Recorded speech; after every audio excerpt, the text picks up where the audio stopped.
Thanks for tuning in to Vitality in Motion. Let this be a place to grow your mindset and prioritize movement.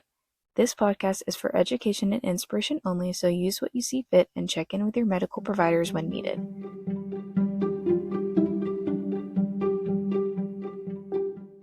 Welcome to the first official episode of Vitality in Motion. I'm your host, Maddie, and for my first episode, I thought I'd keep it pretty brief and discuss supplements and recommendations that I look out for before purchasing said supplements, and then some brand recommendations. Because I feel like this is such a saturated market, sometimes it's hard to see through the weeds and what brands are legit or not. Ultimately, nothing can replace whole foods, so I highly encourage researching these brands before purchasing a product and make sure they are legit. Now let's get into these tips. The first thing I look out for is, are they third-party tested and is it listed on their site? This will make sure the product is tested for things like heavy metals like lead or mercury, microbes like salmonella, or pesticides, and it just confirms that what you're buying is actually in the product. The next thing I like to look out for is transparency of the label. Sometimes the label will say things like proprietary blend, which means they could throw the tiniest bit of something in there and say it has all the benefits. So you want to look out for brands that list the exact amount of each ingredient. And here's a test. Can you read the ingredients on the label, and do you know what they mean or have a general idea of what it is? Another thing that you may want to consider is to look out for additives and fillers like artificial dyes, and also watch your added sugar content with sweeteners. The third tip is, what are the source of ingredients? If it's an animal-based product like whey, which is commonly found in protein powders, you want to look out for terms like grass-fed and grass-finished, which means no extra grains were fed to the animal and they consumed grass only. And also pasture-raised animals, which means they weren't just sitting in a cage and they were able to graze outdoors naturally. I think that for a future episode, this would be a good topic to dive into further and to discuss the benefits that come along with that. Now, for a plant-based product, you may want to look out for organic products because most of the time, non-organic will be sprayed with pesticides. For minerals, I like to look out for the term cleated, which basically means the mineral is attaching onto other molecules in the body to improve absorption overall.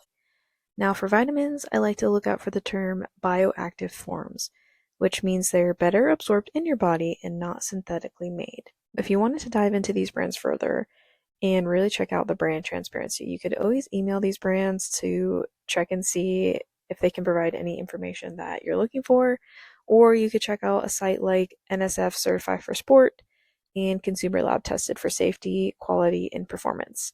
I will definitely link these sites below. They're another great option to look into to double check and make sure what you're buying is legit.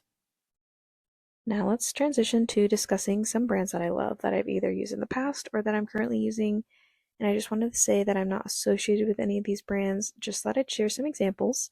And there's plenty of other brands out there. So if you have any recommendations that you love, definitely message me and I can share them on the podcast. So let's start with protein powders. For those, I like the brand Equip, Transparent Labs, Naked Supplements, and Taylor Duke Wellness. And what I've been doing lately with my protein powder is I've been mixing it with milk and then microwaving it, and then I froth it so that it's basically like a hot chocolate. It's so good. And Taylor Duke Wellness has a bone broth based protein powder that is cookies and cream flavor that is really good. So definitely give that a try if you're open to trying new things. For creatine brands, I love the brand Thorn and Bucked Up. The fun fact about creatine is it is one of the most studied supplements and most beneficial if you take it daily to increase energy, especially when lifting. It may even lead to cognitive benefits as well, but that is only if you're taking it on a consistent basis. So if you're not, I would say it's probably not worth it to just take every now and then. And then for vitamin brands, I do like the brand Thorn and Mary Ruth. I can definitely dive into that further of what vitamins I take exactly if you're interested. And for electrolytes, I love the brand Thorn and LMNT. Another brand that I've been meaning to check out is Perfect Aminos because they do follow all the tips that I recommended earlier, so let me know if you have tried them. I wanted to give a little disclaimer regarding electrolytes because it's not necessarily something you should take on a daily basis unless you're an athlete or exercising on a daily basis, because essentially it's trying to replenish what is lost during a workout. And if you're over consuming that, it may lead to more strain on your kidneys than is needed. So definitely keep that in the back of your mind. And ultimately, you want to try to keep your sodium content less than 1500 milligrams.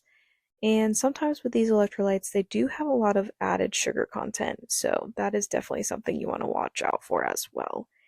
I know you've probably heard this a billion times, but nothing can replace good old water.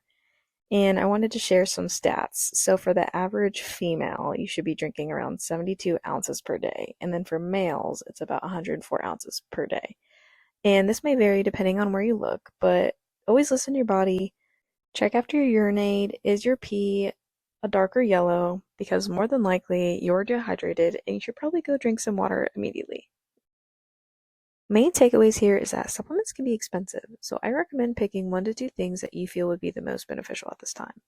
And be curious and do your own research before buying a product. Don't just jump the gun because you see something cool on social media and it says it has all these crazy immunity benefits or whatever it's claiming, because most of the time it's probably unrealistic. And if you're unsure where to start, I recommend starting with lab testing to truly see what your body is craving, what it's lacking, and what it needs, or maybe seeing a functional medicine doctor if you can afford to do so. I can definitely dive more into this in future episodes if y'all are interested. And again, ultimately, nothing can replace whole foods in movement and exercise.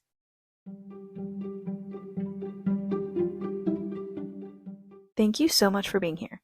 Tune in every Friday for new episodes. Feel free to message me in the meantime for any comments, questions, concerns, or feedback you may have, and I hope you all have a great rest of your day.